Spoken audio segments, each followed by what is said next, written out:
Rain has a particular cruelty when it falls on the night everything ends. Not the dramatic, cinematic kind of rain that cleanses and resets. This was the thin, needle-cold drizzle that gets into your collar, soaks through canvas shoes, and makes the world smell like wet pavement and disappointment. That was the rain falling outside the window the night Rowan Vale told me he didn't want me anymore. My name is Jamie Patton, and this is the story of how I lost everything and found something far better than what I ever thought I deserved. I was 4.5 months along when it happened, barely showing in the way that makes strangers uncomfortable. That uncertain stage where people aren't sure if you're pregnant or just had a heavy lunch and they choose silence over the embarrassment of being wrong. I knew, though. My body knew in every single way. The ache in my lower back that started each morning before I even opened my eyes. The scent sensitivity that made the candles Rowan used to love burning in the living room suddenly unbearable. The way my emotions sat so close to the surface that a sad song on the radio could undo me in traffic. I had loved Rowan Vale for 3 years. Loved him the way only a young Omega can love an alpha who notices him in a world that tells him he should be grateful for any attention at all. Desperately, completely, without keeping anything in reserve. He was tall and broad-shouldered, and when he looked at me from across a room, I used to feel chosen, special. Like I had been selected from a shelf and placed somewhere sacred. The night it ended, I had made dinner. I remember this detail with a sharpness that nothing else from that period carries. I had cooked the pasta he liked, the one with the lemon butter sauce and the capers, and I'd set the table with the cloth napkins we only used on occasions. I was going to tell him something. I was going to tell him that I'd found a name. We hadn't agreed on names yet. Rowan kept deflecting those conversations, saying there was time, saying I was jumping ahead, saying he wasn't ready to think about that yet. But that afternoon, I had been lying on the couch with a book I wasn't really reading, and the name had arrived in my chest like a small warm thing settling in. And I'd thought, I can't wait to tell him. He came home at 8:15, which was already 40 minutes later than I'd expected, and when I looked up from the kitchen where I'd been keeping the pasta warm, something in his face stopped me before I could speak. Rowan Vale had a very beautiful face. Angular jaw, dark eyes that could look warm when he wanted them to, and cold when he didn't. He stood in the doorway of our shared apartment, the apartment his parents' money paid for. I understood this later, when it became relevant, and he looked at me the way you look at a problem you've been putting off solving. "We need to talk," he said. 3 words. 3 words that are so ordinary and so nuclear that every person who has ever heard them knows exactly what they mean before the speaker says anything else. I turned off the stove burner. I don't know why that was my first instinct. Some domestic reflex, some part of me that was still trying to preserve the fiction of dinner, of the evening I had planned. I turned off the burner, and I turned around and I looked at him and I said, very quietly, "Okay." He didn't sit down. That was the thing I noticed. He stood in the middle of the living room, like he needed the room between us, like proximity to me might weaken his resolve, and he told me that he had been thinking for a long time. Months. He said months, which meant the entire pregnancy, and that he didn't think he was ready for this, for any of it, for the baby, for what we'd become. He used phrases like, "not the right time," and "I need to find myself," and "I care about you, but I'm not in love with you." He said he was sorry. He said he hoped I understood. I stood in front of the stove I had just turned off, and I listened to all of it, and the strangest thing happened inside me. Not the collapse I expected. Not the immediate tears, or the screaming, or the throwing of things. Instead, something went very, very still. I asked him one question. Just one. "When did you decide?" He looked away. That was its own answer. He had, it turned out, already been talking to his parents. Had already arranged for the apartment to be transferred back to the property management company, since his father owned the building and the whole arrangement had always been his, never mine. Had already spoken to a friend who had a spare room for him. He'd thought it all through, made every practical arrangement, and then come home to tell me. Not to discuss, to inform. He had a bag. He'd packed it before he came home. I remember the sound of the door. I remember how the rain picked up in the moment after he closed it, going from a drizzle to something heavier, more insistent. I stood in the kitchen of the apartment that was no longer mine, had perhaps never been mine, and I placed my hand on my lower abdomen where the small, warm presence lived. The one I just thought of a name for that afternoon, and I breathed. I had 2 weeks to vacate. The friends I thought we shared had been his, mostly. The social architecture of our relationship had been built around his connections, his colleagues, his social circle. Omegas drift into the orbits of their alphas this way. It happens gradually, without you noticing, until the day you need your own people and you look around and realize how alone you've let yourself become. My family was complicated. My mother was 3 time zones away, and we spoke with the careful politeness of people who had survived each other's love but no longer lived inside it. My father had passed 6 years ago. I had a cousin I was close to, Della. But Della was 7 months pregnant herself and living 2 cities away, and I couldn't put this on her. So I did what I have always done in moments of crisis, which is function. I packed boxes, I called a storage unit place, and arranged for my furniture to go somewhere while I figured out the next thing. I contacted the housing office at the small arts college where I worked as an administrative coordinator and asked about emergency housing for staff, and they found me a studio apartment in a university-adjacent building that was small and smelled faintly of other people's cooking and had a radiator that clanked through the night like it was trying to communicate something. I moved in on a Thursday. By Friday, I had set up the essentials. By Saturday, I was sitting on the floor of that studio with a mug of tea I wasn't drinking, and I let myself feel it. All of it. The full weight of what had happened and what was coming and how utterly unprepared I was. I cried until I fell asleep. I woke up and made toast. I cried again. I ate the toast. This is the unglamorous reality of surviving a crisis. You just keep doing the small things. You make the toast. You drink the tea. You take the prenatal vitamin, even though you feel like the universe has personally betrayed you, because the small life inside you has done nothing wrong and deserves the folic acid regardless of how wrecked you feel. I was doing just this, making toast on a Sunday morning, 2 weeks after Rowan had told me our life together was over, when someone knocked on my door. I was not expecting anyone. The building had a buzzer system, and mine worked about 60% of the time, so I'd stopped being surprised when people appeared at my door without preamble. I assumed it was Mrs. Deverators, Okafor from 2 doors down, who occasionally brought me things. Once a bowl of soup she said she'd made too much of, once a card from a community board meeting I hadn't known about. She was in her 60s and had the specific energy of someone who had decided that watching out for people was the thing she was going to do with her time on Earth. And I found this deeply comforting even when I wasn't sure I deserved it. So I went to the door in my oversized cardigan and my socks with the little avocados printed on them, holding my piece of toast, and I opened it without checking the peephole. The man standing on the other side of my door was not Mrs. Okafor.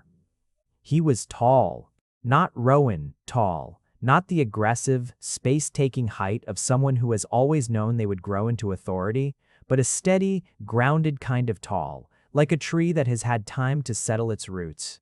His hair was dark and slightly unruly, like he'd forgotten to attend to it that morning, and he had the kind of face that takes a moment to fully register, not immediately striking, but the kind that you keep looking at that keeps revealing itself in small increments. Strong jaw with the suggestion of a dimple on the left side. Eyes, the color of very dark amber, the kind that look brown until the light hits them a certain way. He was carrying a paper bag. Not a grocery bag. One of those handled paper bags from a shop, the kind that gets tied at the top with ribbon. And tucked under his other arm, somehow simultaneously, was a folded garment in a soft yellow color, baby yellow, the yellow of things that haven't yet committed to a gender or a personality, just to the fact of being. I stared at him. He looked at me. And then he looked at the toast in my hand, and the corner of his mouth did something that was not quite a smile, but was in the same family. Jamie Patton? His voice was lower than I expected. Not in a performed way, just naturally, comfortably low. the voice of someone who doesn't need to project to be heard. Yes, I said, with the eloquence of a person who had been caught eating toast in avocado socks. I'm Casey Skinner. He shifted the paper bag slightly. I know you don't know me. I'm Rowan's. I was Rowan's college roommate for 2 years, and his teammate on the lacrosse team for 3. We haven't been close lately. A pause. For reasons. Something in the way he said "for reasons" carried the entire weight of a story I didn't yet know. I heard what happened, he continued, when I didn't say anything because I genuinely had no idea what to say. I wanted to. Another pause. He seemed like a man who chose his words carefully, who took the pauses as seriously as the sentences. I brought some things. Baby things. I know it's an intrusion, and you don't have to let me in, but I wanted you to have them. I looked at the yellow garment under his arm. I looked at the paper bag. I looked at Casey Skinner's face, which was doing something careful and genuine that I hadn't seen directed at me in a long time. How did you know where I live? I asked, not suspiciously, genuinely curious, because I had only told a handful of people my new address. Della, he said, your cousin. She's my coworker's partner. She called me last week because she was worried about you and felt helpless and couldn't come herself. She asked if I would check on you. He held the bag out slightly, like an offering. I may have also gone a little overboard at the baby shop. Della. Of course. Della, who worried from 2 cities away and sent care packages and called every 3 days and had apparently deployed a stranger with baby clothes like some kind of emotional special forces. I stepped back from the door. You can come in, I said. I should warn you it's small and it smells like my neighbor's cooking, which today appears to be something with a lot of cardamom. I love cardamom, Casey Skinner said and stepped inside. He didn't make himself at home in the aggressive way some people do, the way that treats your space as immediately theirs. He stood near the door while I cleared the small table of the stack of papers I'd been ignoring, and he set the bag down carefully, and he put the yellow garment on the table with a particular delicacy, like it was something worth handling well. It's a sleep suit, he said. The fabric is organic cotton. The shop assistant assured me it was very soft. He looked faintly uncertain. I've never bought baby clothes before. She was helpful. I picked up the yellow sleep suit. It was soft. It was absurdly, almost unfairly soft, and it was very small, and holding it did something to my chest that I wasn't prepared for in the presence of a stranger. Thank you, I managed. There's more in the bag. He said it quickly, like he was embarrassed about this fact. Some other clothing. A few books, parenting books. I wasn't sure if you had them. I can take them back if you do. And a blanket. The blanket was, he stopped. The blanket is maybe excessive. I went overboard, I mentioned that. I reached into the bag and found the blanket at the bottom, wrapped in tissue paper, a cream-colored knit thing that felt like a cloud had made a lifestyle choice. I sat down on my small couch because my legs had decided to stop being reliable, and I held the blanket and the sleep suit, and Casey Skinner very wisely did not say anything for a moment. Do you want tea? I asked finally. Because that was the thing I knew how to offer. Very much, he said. So I made tea and he sat on the chair across from the couch, the one good chair in the studio. A second-hand armchair I'd hauled up 3 flights of stairs by myself because it was the right shade of green, and I needed something that felt like a decision I'd made. And we had tea. And somehow, by the time our mugs were half empty, we were talking. Not about Rowan, not at first. He asked about the college, about my work, and I found myself telling him about the small dramas of an arts college administrative office, the adjunct professor who brought his cat to office hours, the student who had organized a formal protest about the vending machine selections, the remarkably high number of people in the arts who had opinions about the temperature of shared spaces. Casey listened with genuine attention and laughed in the right places and asked follow-up questions that showed he'd actually registered what I said. Then he asked about the baby, carefully in the way of someone who knows it might be tender ground. Do you know what you're having? I find out at my next appointment, I said. 3 weeks. Excited? Terrified? Both, I said. Mostly both at the same time, which is exhausting. That seems right, he said. A pause settled. not an uncomfortable one. Casey Skinner seemed to be a man who was comfortable with pauses, who didn't feel the need to fill every silence with sound. I found myself grateful for this. You said for reasons, I said, about why you and Rowan weren't close anymore. Something shifted in his face. A small tightening, then a release. The expression of someone deciding to be honest. He did something similar to someone else, Casey said. Not identical, but in the same family of things. A person he was with before you, who needed him in a hard moment, and he chose himself instead, and I had a lot of feelings about it that I apparently communicated in ways that ended our friendship. He looked at his mug. I'm not telling you this to make you feel better by way of, he's always been like this. I want you to know that you didn't do anything wrong, that this isn't about something you failed at. I looked at him across the small studio, in the thin Sunday morning light, with the sound of rain starting again on the window. Della told you I was blaming myself, I said. Della said you'd been very quiet about what you're feeling, which she interpreted as you probably catastrophizing privately. He met my eyes. Are you? Probably, I admitted. That also seems right, he said, without judgment. It makes sense that you would, and it's probably not true. He stayed for another hour. He helped me put the parenting books on the shelf. I alphabetized them by author. And he observed this with a small smile, but said nothing. And he found the corner of the room where I'd started to think about setting up a small nursery area, just a corner with good light. And he looked at it with the focused attention of someone imagining something into existence. Good light, he said. That's the important thing. When he left, he paused at the door and gave me a card, an actual physical card, the kind people rarely carry anymore, with his name and number on it. If you need anything, he said, and I mean anything. Help moving something, someone to talk to at 11 at night, a person to sit in a waiting room with you, anything. I took the card. You don't have to do this, I said. You don't know me. Della says you're the kind of person who is very good at taking care of other people and very bad at letting people take care of you, he said. She said you needed someone to just show up and not give you the option of saying no. He paused. I'm good at showing up. The door closed. I stood with his card in one hand and the cream-colored blanket in the other, and through the window the rain came down and something had shifted.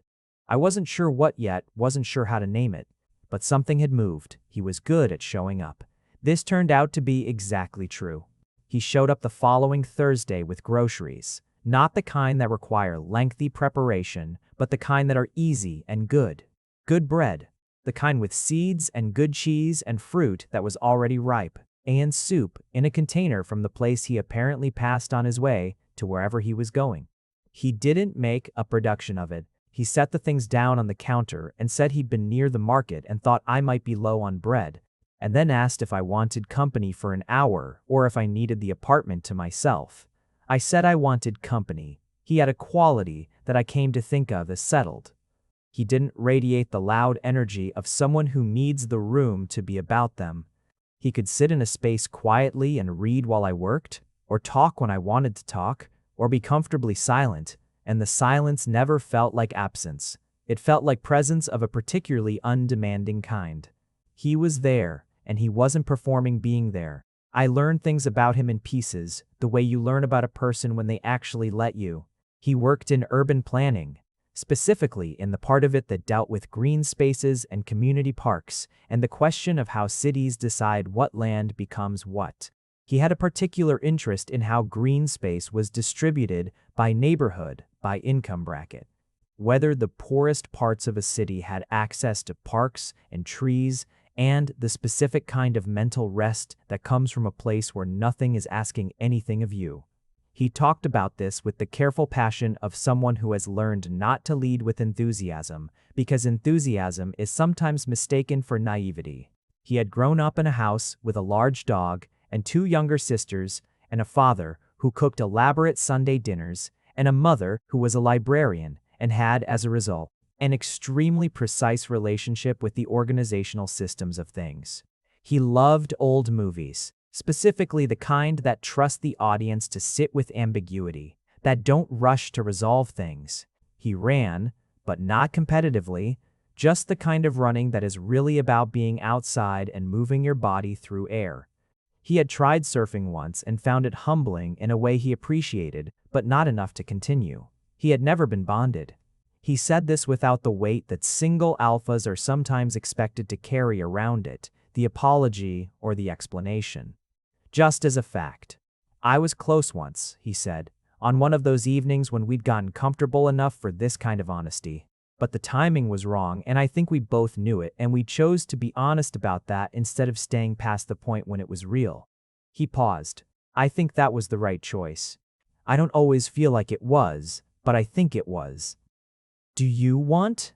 I stopped, because the question felt presumptuous, pointed in directions I wasn't sure I was supposed to be pointing. Children? He seemed to know what I was asking. Yes, someday. When it's right. He looked at my midsection, which was now visibly rounding, obviously and undeniably pregnant in a way that strangers no longer had to wonder about. I find babies less intimidating than people expect me to.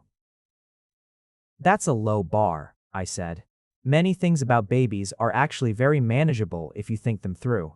He said this with a straightforwardness that made me laugh, and the laugh surprised me. It came from somewhere real, not the social surface laugh I'd been producing mostly out of courtesy since Rowan left. Casey smiled when I laughed. He did this thing where his face sort of opened, like something had been let in. My appointment, the one where I'd find out the baby's gender, was a rainy Wednesday morning in early November. I hadn't asked anyone to come with me because asking felt like an imposition, and because every person I might have asked was either far away or entangled in their own life in ways that made me feel guilty about burdening them with mine. The morning of, my phone lit up with a message. Just a message, no preamble. I'm downstairs if you want company. I can also completely stay in the car if you'd prefer to be alone for this one. Either is genuinely fine. I stared at my phone for a long moment. Then I typed back, "Come up. CS." He sat in the waiting room while I was examined, and he was there when I came back out with a photo in my hand and something bright and overwhelming in my chest. I sat down next to him in one of those standard-issue medical waiting room chairs, the kind designed by someone who apparently believed human spines were optional, and I held out the photo. "It's a boy," I said. My voice did something complicated on the last word. Casey Skinner looked at the ultrasound photo for a long moment. Then he looked at me with that careful, open face.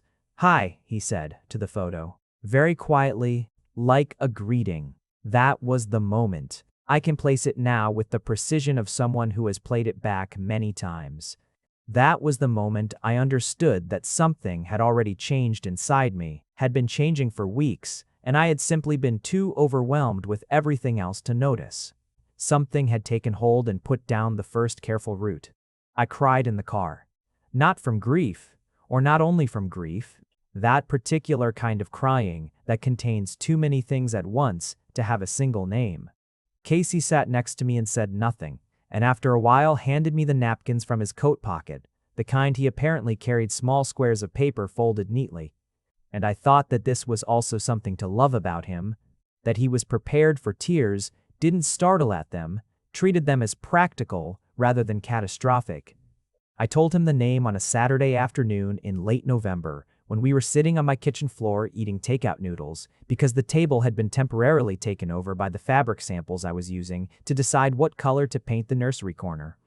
"I have a name," I said. "I've had it since a while ago. I haven't told anyone." Casey set down his container. He had a way of giving his full attention that felt like a physical thing, like something that landed. "Eli," I said. "His name is Eli." Casey was quiet for a moment in the way he was quiet when something had mattered to him. "Eli Patton," he said, trying it. "Eli Patton," I agreed. "That's a good name," he said. "It suits him already." "You haven't met him." "I've seen his photo," Casey said. "I have a strong intuition about this." We sat on the kitchen floor in the November light, and I told him how I'd found the name that afternoon on the couch when I hadn't been reading my book, and how I'd planned to tell Rowan and then hadn't had the chance because the evening had gone a different way entirely. Casey listened to all of it, and when I was done, he said, very quietly, "I'm glad you told me first. The thing about falling for someone when you're 4.5 months pregnant and freshly abandoned and rearranging your entire life.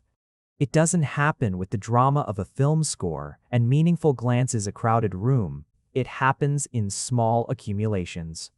In the moment, someone hands you paper napkins for tears they haven't judged. In the way they say hi to an ultrasound photo. In them sitting on your kitchen floor on a Saturday afternoon saying, "I'm glad you told me first," in a voice that means it. I was falling in love with Casey Skinner. I knew this the way you know a thing you've been trying not to know. Suddenly and completely, the way a light comes on. I also knew it was the worst possible timing in the history of timing. I was 5 months pregnant with someone else's child. My life was an in-progress construction site. I was sleeping on a bed that had come from a secondhand shop and saving every spare dollar because babies are, among their other qualities, expensive. I was still occasionally waking at 3 in the morning with the cold wave of everything that had happened hitting me fresh. Casey Skinner deserved someone who could meet him cleanly, without all this attached. So I didn't say anything. I continued being his friend. The friendship we had built from a paper bag and a cream blanket, and the particular honesty of two people who didn't know each other, and therefore had no expectations to maintain. I continued letting him show up, because I had learned that refusing his presence cost me more than it cost him. And I kept the other thing quiet, in the way you keep a small flame protected from the wind. December arrived with the specific briskness of a season that means business. The radiator in my studio committed more fully to its nightly communications, and I wore the cardigan constantly, and my belly rounded into something that required me to reconfigure how I did most ordinary things. I knocked items off shelves with my midsection. I learned new ways to sleep. I had conversations with Eli at night when it was quiet, when the radiator had settled into its rhythm, little murmured updates about the day, about what we were going to figure out together. My mother called in December. We had spoken a few times since the separation. Brief, careful calls in which she was sympathetic in the way of someone who was trying very hard to be sympathetic without letting their own opinions become visible. My mother has a lot of opinions. She exercises significant restraint in expressing them, because I have made it clear over the years that unsolicited advice from her has a specific and powerful effect on my ability to function, which is to say, it short-circuits me. But in December she asked carefully, "Is there anyone helping you?" "Yes," I said.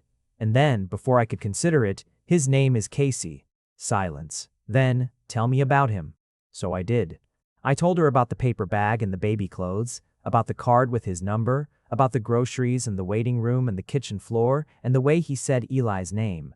I told her more than I'd meant to. My mother has this quality of listening that opens a valve in me. When I finished, she said, "Jamie." "I know," I said. "You know what I'm going to say. You're going to tell me not to avoid it because it's complicated. I'm going to tell you that love doesn't keep to convenient schedules, and that a person who shows up like that, that's not an accident. That's character. I'm 5.5 months pregnant. And," she said, very simply, and I didn't have an answer. The holidays were a production. The college had events and concerts, and the general organized chaos of an institution trying to create community moments for students far from home. I managed the logistics, sent the emails, coordinated the catering, and did this all while navigating an increasingly insistent need to sit down and a growing conviction that my lower back had developed its own separate and grievous agenda. Casey came to the college's public winter concert because I'd mentioned it, and he'd asked if he could come. He stood next to me at the back of the performance hall while the choir sang, and I watched the stage, but I was also deeply aware of him, the warmth of him near me, the easy way he existed in shared space. At one point, a student managed to knock a music stand over on stage, and the resulting crash made me flinch, and Casey's hand came up and briefly, naturally, touched my elbow, a steadying gesture, there and then gone. I felt it for a long time after his hand moved away. After the concert, in the cold outside, standing under the string lights the student council had insisted on, and which I privately thought made everything look exactly right, Casey turned to me and said, "I want to ask you something." You don't have to answer it. Okay, I said. Are you planning to contact Rowan about the baby, about the legal side of things? We hadn't talked about Rowan in a while. His name had receded from our conversations the way a bad weather system eventually passes, still having shaped the landscape, but no longer present. I've been thinking about it, I said honestly. My options, what I want for Eli. A pause. What Rowan wants, if anything. I don't know what he wants. He hasn't. I stopped. He hasn't reached out. Casey's expression was careful. You don't have to protect him by explaining him. This landed somewhere true and direct. I exhaled slowly in the cold air. I don't know if I'm protecting him or protecting myself from having to decide, I said. There's a version where I contact him and he wants to be involved and I have to. I stopped again. I have to navigate that, whatever that looks like. And there's a version where he doesn't, and I have to navigate that instead. I'm not ready for either version yet. Oh, Tacy said. I just wanted to know where you were with it. Not to push you toward anything. I know, I said. We stood in the cold under the string lights and the sounds of the concert crowd dispersing around us, and I thought about how much had changed in 2 months, and how strange it was that this was the person I stood here with. Casey, I said. Yeah. What are you doing with me? With all of this? I gestured vaguely at my pregnant belly, at the college, at the general situation of everything. You don't have to. Nobody would expect you to. It's a lot.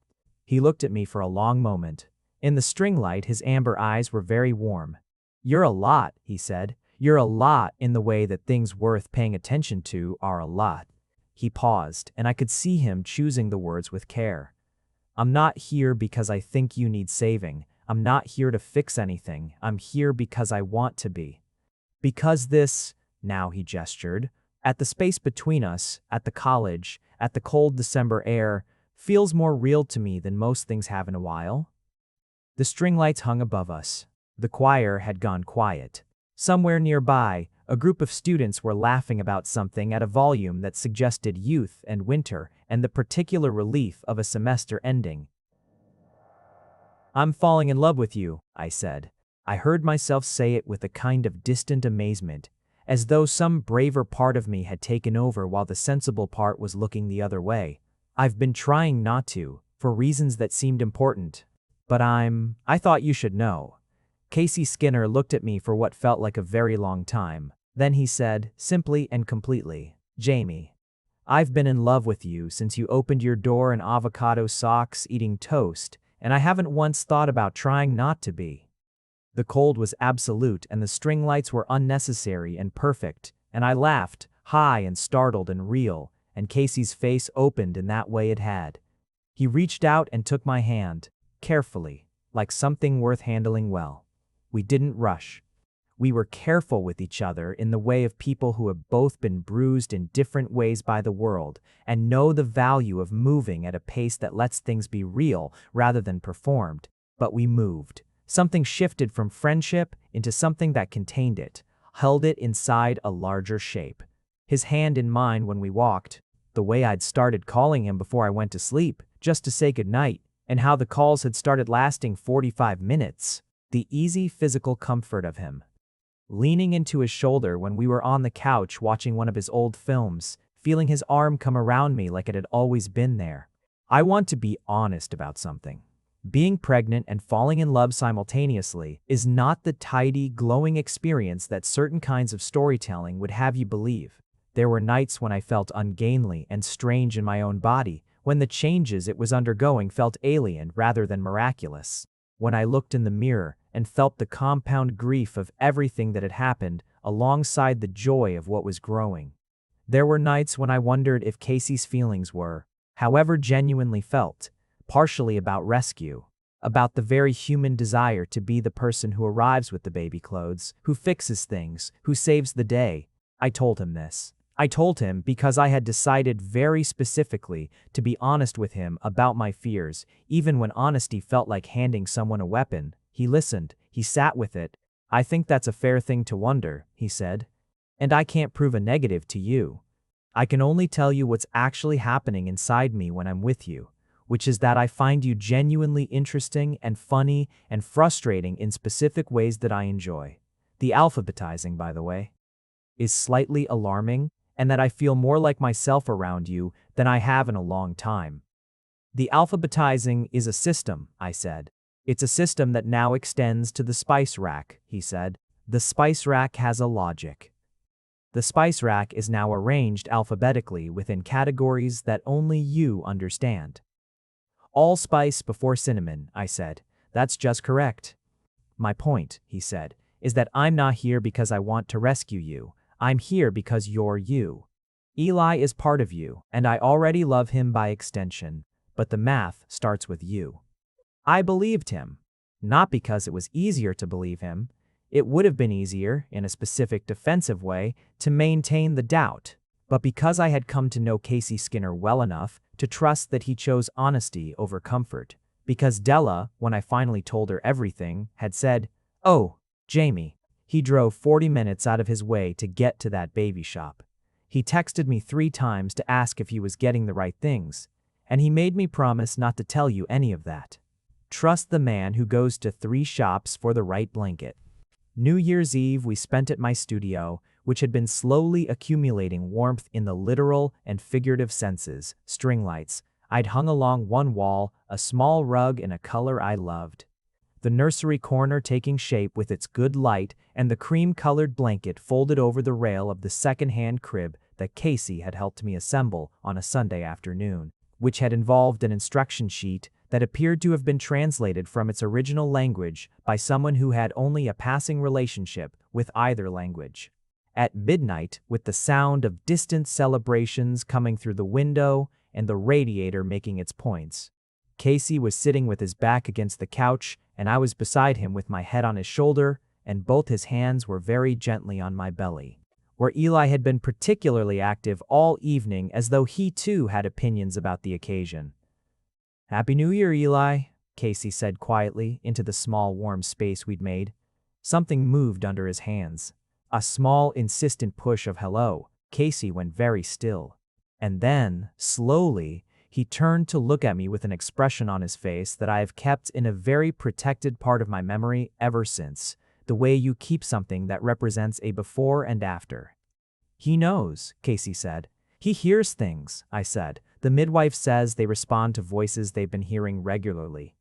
Casey looked at his hands on my belly, and then looked at me, and his amber eyes in the string lights were doing the thing where they became more themselves. "Eli," he said, "I'm going to take very good care of both of you." He said it simply, without performance.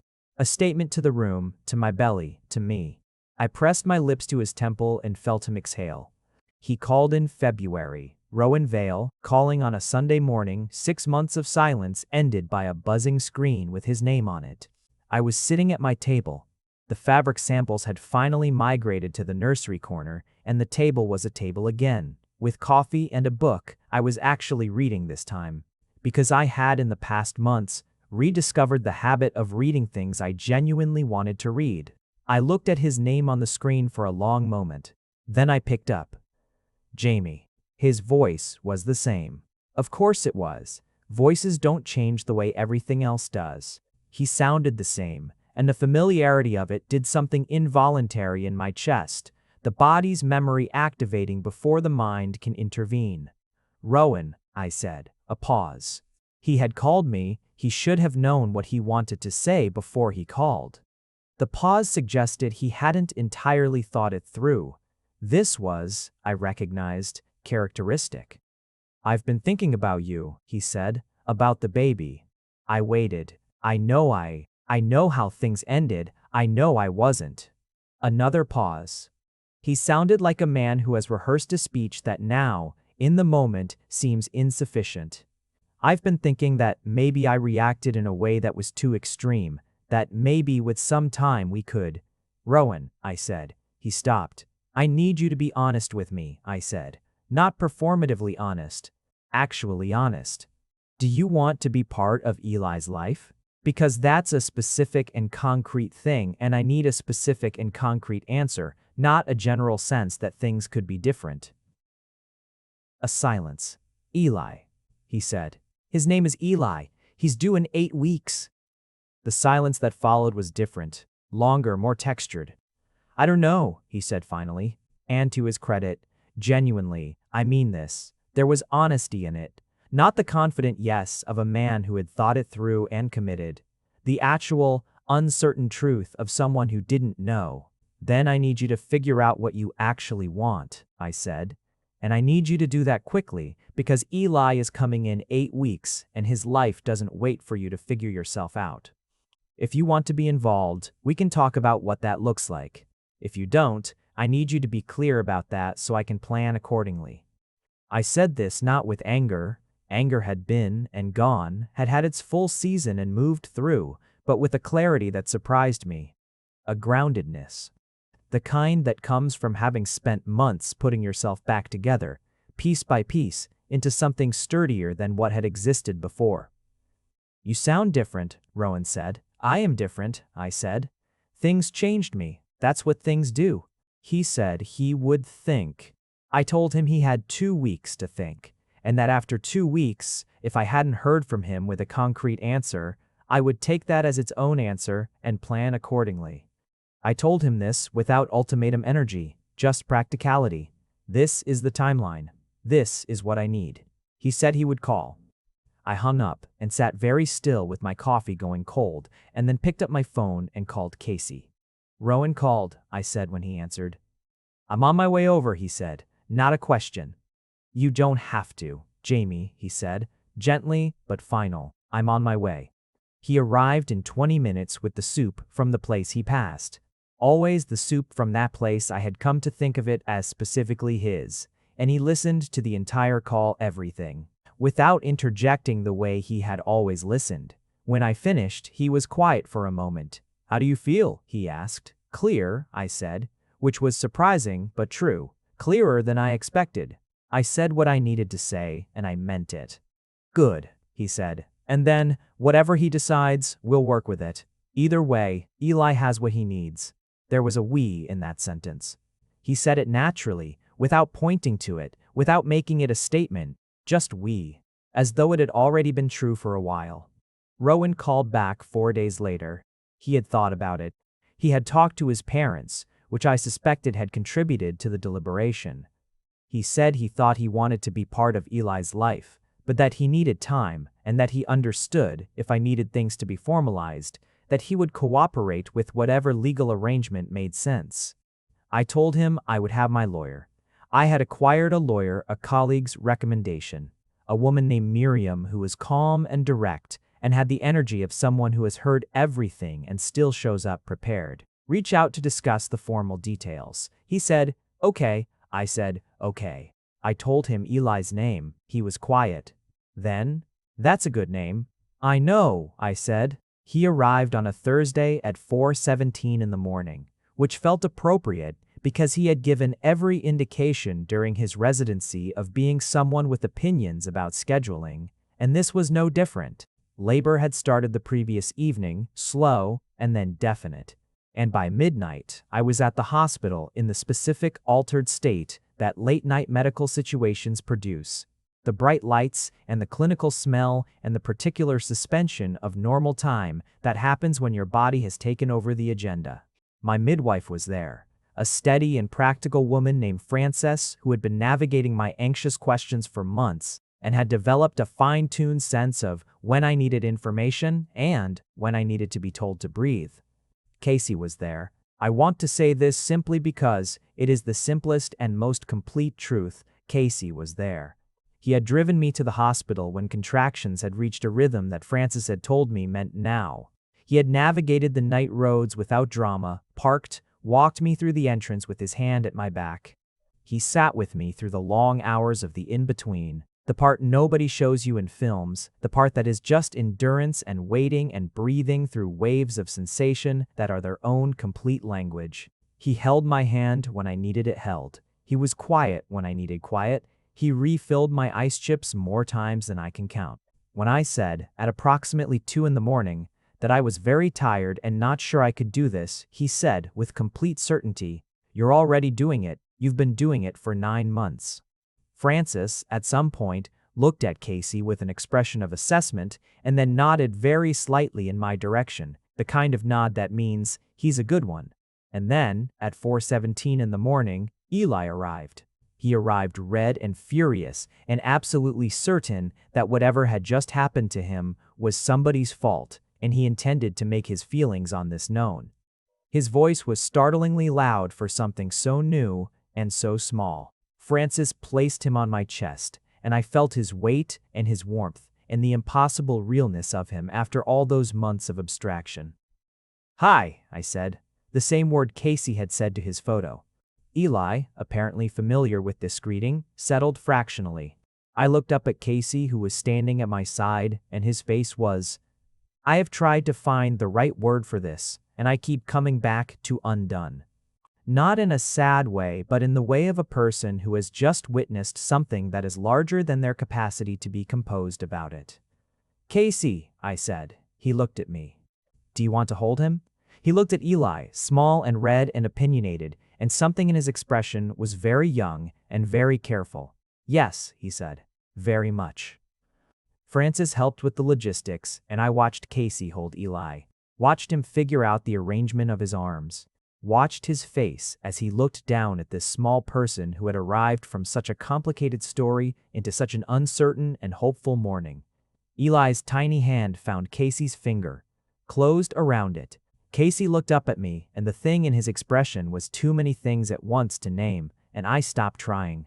The weeks that followed Eli's birth are a blur in specific ways and crystalline in others. The blur is the exhaustion. The profound, cellular exhaustion of new parenthood that rearranges your relationship with sleep, with time, with your own body, with the concept of finishing a sentence. The crystalline parts are the moments that happen inside the blur, bright and sharp against the general haze. Eli at 3 weeks, making an expression that was clearly a preliminary version of skepticism, as though he had been observing the world and found it wanting in certain respects. The way Casey would arrive at 7 in the evening on the nights he wasn't already there. He had started staying more often, and the transition from visitor to presence had been so natural that I couldn't have said exactly when it happened, and immediately locate Eli with his eyes the way someone finds a landmark. The afternoon, I fell asleep on the couch at 2 in the afternoon while Eli was sleeping, and woke to find that Casey had covered me with the cream-colored blanket from the nursery corner and was sitting in the good green chair reading very quietly, because both the baby and I were asleep and he was keeping watch. Mrs. Okafor from down the hall meeting Eli for the first time and declaring him the finest production this building had seen, which I chose to take as a compliment. Della calling from 2 cities away, having waited an entire week to give me time to settle before calling, and crying on the phone in the way of someone who has been holding emotion very carefully for a long time. My mother booking a flight for the following month, the longest visit we'd had in years. Rowan came in the 4th week. He had texted first through Miriam's arrangement to ask if he could visit, and I had said yes because Eli deserved the opportunity and because it was the right thing and because I was by that point steady enough that the idea no longer felt destabilizing. He came on a Saturday afternoon. Casey was not there. I had let him know, and he had simply said, "I'll give you space for this. Call me after." And I opened the door to Rowan Vale for the first time since he had closed that other door 6 months ago, now in a different apartment in a different part of my life. He looked at me. I let him look. "You seem well," he said, and the statement contained its own complicated acknowledgement. "I am," I said. "Come in and meet your son." Rowan sat on the couch and held Eli with the careful, uncertain manner of someone who has had very little experience with infants and is not sure how to allocate his attention or his hands. He was gentle. I watched him look at Eli's face, and I watched something cross his own. Regret, maybe, of the particular kind that comes from recognizing what you chose your way out of. "He looks like you," Rowan said. "He also looks like you," I said honestly. "Around the eyes." We talked for an hour. We talked about the practical things, Miriam's arrangement, the schedule they'd discussed, what regular involvement would look like. We talked with the careful courtesy of people who have moved from one kind of relationship to a completely different one, who are finding the new form. It was not easy. It was also not as hard as I'd feared. When he was leaving, he paused at the door. "You seem," he started. "There's someone, isn't there?" It wasn't quite a question. "Yes," I said. He looked at the studio, the string lights, the good green chair, the cream blanket visible in the nursery corner, the space that had, over months, accumulated the evidence of a life being rebuilt. "Good," he said, and he meant it, or meant enough of it that the word was true. "You deserve that." I closed the door behind him and leaned against it and breathed, and then called Casey and said, "Come over." He was there in 15 minutes. He walked in, took one look at me, and simply opened his arms, and I walked into them, baby monitor in hand, and stood there for a long time. We had never named it, explicitly, precisely. We had been careful and moving, and the thing between us had been building in layers, each layer becoming more itself. But the name for what we were, the formal, stated thing, we hadn't said it directly. This was perhaps deliberately on my part. I was conscious of Casey's patience, and I was also conscious of not wanting to arrive at something that important by default, by accumulation, without intention. I wanted us to choose it, clearly, both of us, with full awareness of everything it contained. Eli was 6 weeks old. It was an evening in April, which in my part of the world means the specific sweetness of seasons changing, the sense of something loosening, of warmth beginning to return to things. I had managed to put Eli down at a reasonable hour, which felt like a personal triumph of extraordinary magnitude, and Casey and I were sitting on the small balcony my studio had, barely big enough for 2 chairs and a plant, watching the evening go through its colors. "I want to ask you something," I said. "Okay, I want to ask you to be my partner. Properly. With full knowledge of what that means." I looked at him. "What that means is, I have a 6-week-old who has no established sleep schedule and strong opinions about the car seat. My life is currently structured around 2-hour windows and a very loud small person who I love completely and who is going to be a permanent feature of everything. There's a co-parenting arrangement with Rowan that is its own ongoing navigation. My apartment smells permanently of that specific combination of baby powder and the green tea I drink constantly." I paused. "These are the real conditions. I'm not offering you something that looks different than it is." Casey was very still in the way he went, still when things mattered. "I know what I'm asking you into," I continued, "and I know it's a lot, which is why I'm asking directly, rather than letting it just happen by accumulation, because you deserve to be asked directly, to say yes or no to the actual thing." The evening was doing its colors. Somewhere below, a neighbor was walking a dog that had very strong feelings about something it had found on the sidewalk. "Jamie," Casey said. "Yeah. I've known what I wanted since December," he said. "I've been waiting until you were ready to ask for it." He turned in his chair to face me fully. "Yes, to everything you just described. Yes to the sleep schedule and the car seat and Rowan and the green tea. Yes to whatever this looks like, for as long as you'll let it." I looked at him in the April evening, my upstairs neighbors cooking drifting past, the sound of the city doing its constant city things around us, Eli asleep inside behind the monitor I was holding. "Casey Skinner," I said. "You are relentlessly good at this." "I had a lot of material to work with," he said. He leaned forward and kissed me there on the small balcony that barely fit 2 chairs and a plant, and it was quiet and exact and warm. And I had the feeling of something completing a shape it had been working toward for months. Eli's first birthday was a Saturday in April the following year.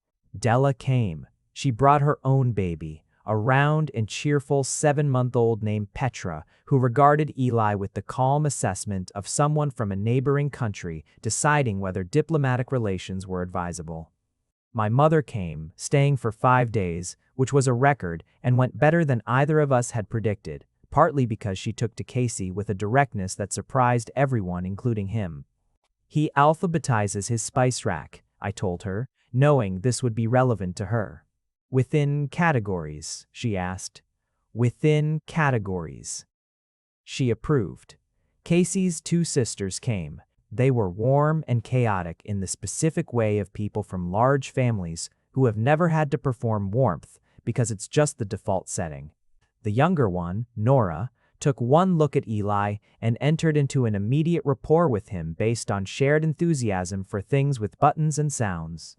The older, Maya, pulled me aside in the kitchen at one point and said, with the directness of someone who had watched her brother for a long time, "He's been different since you, better I mean, more himself."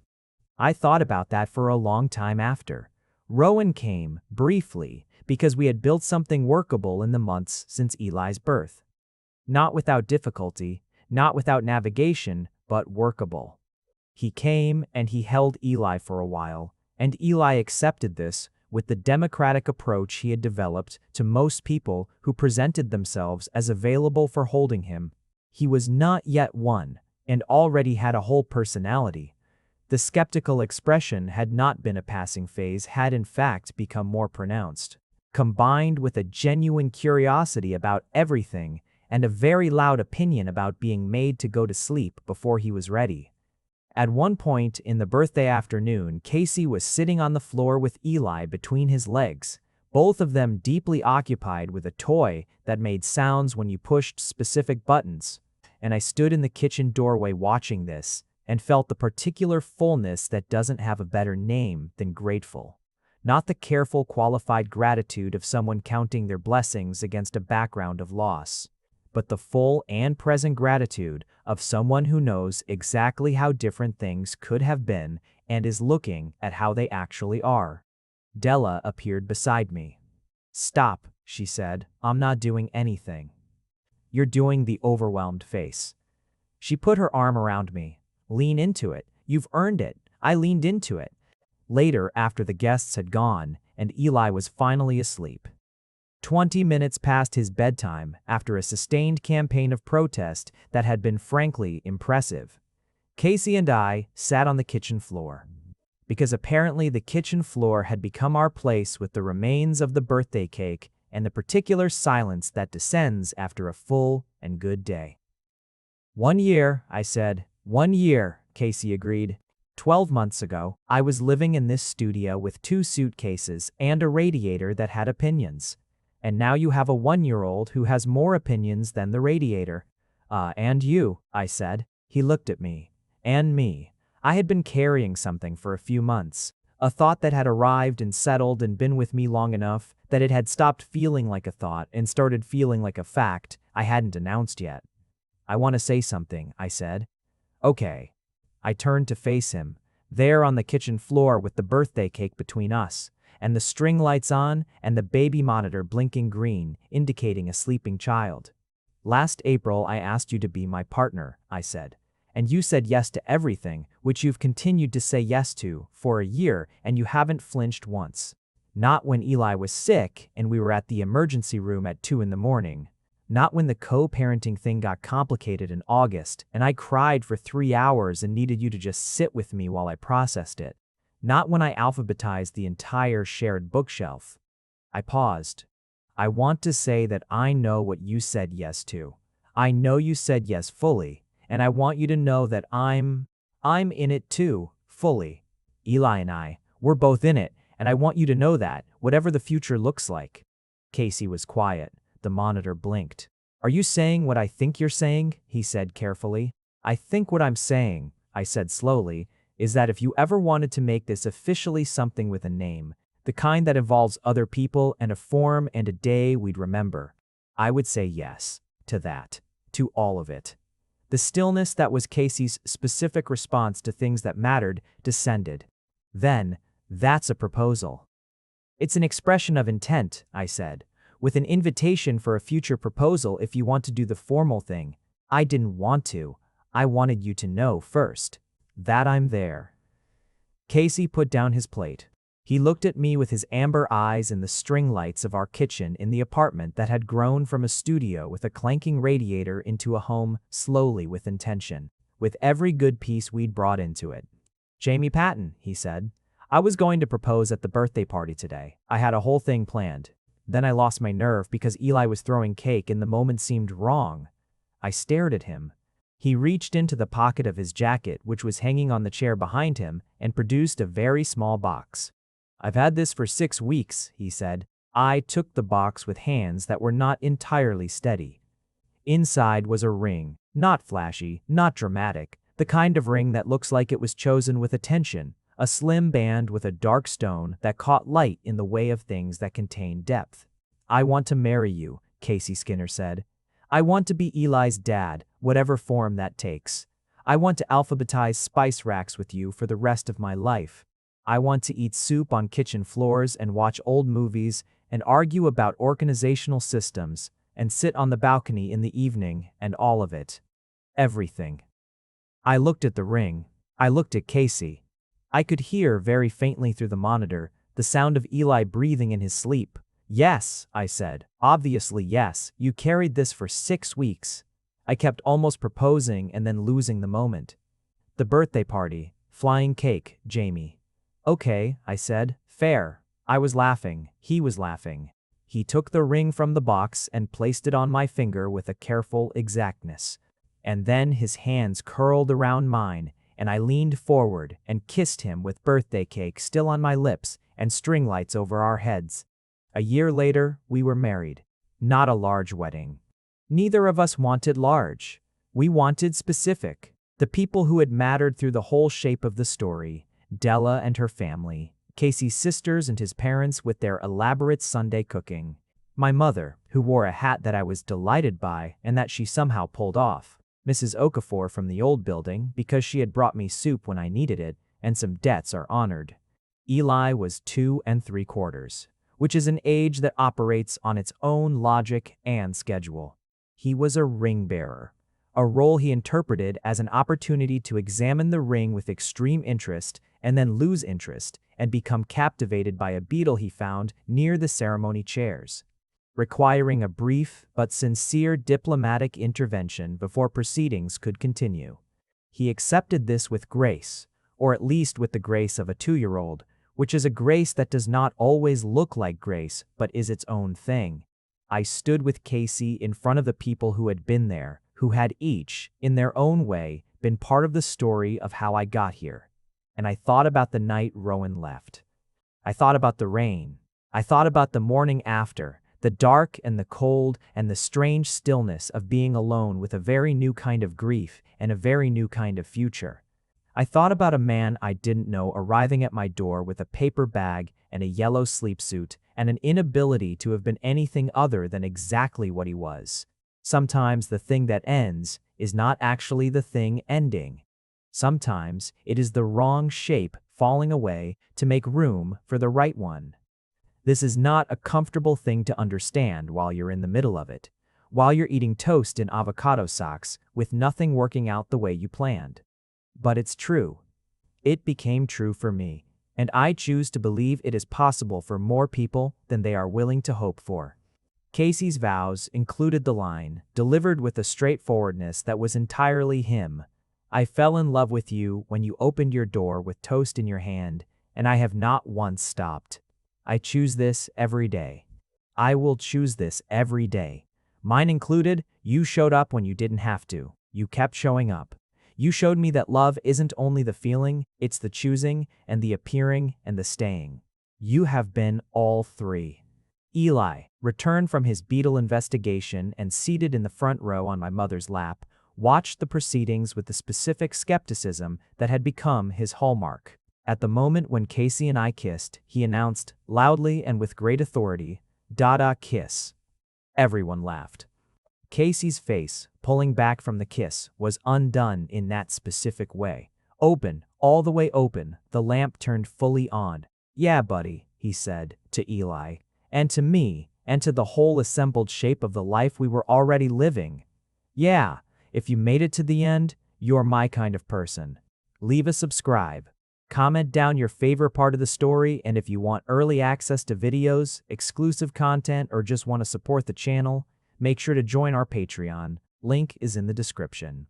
Even one member genuinely means the world to me. See you in the next one.